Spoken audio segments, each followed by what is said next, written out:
Right now at 11, college students protesting the Israel-Hamas war continue to take over campuses with encampments. We have the latest on what's happening at our local universities.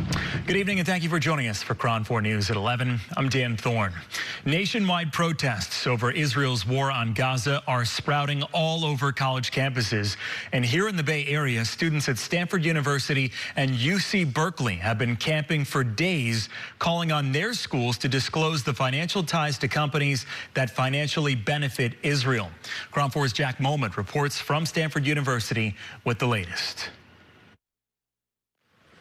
Well, students here at Stanford have been protesting for a little bit over 48 hours now, but university administration tells us they've already sent letters to around 60 students they say are involved in these protests, telling them that camping here on campus is against university policy and could lead to a possible suspension or even arrest. And yet students here at Stanford and at UC Berkeley tell me they have no plans of stopping anytime soon. It's a quiet Saturday afternoon on Stanford's campus.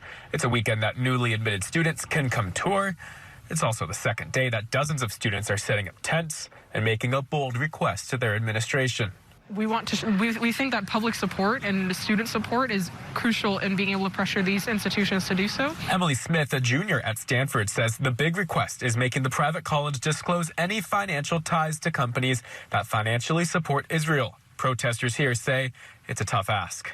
I think they are stubborn, to be quite frank. I think they are actively trying to crack down on students. Letters were sent to students Friday telling them that camping on Stanford is illegal and they could face discipline or even arrest. I think that's something that students are taking day by day.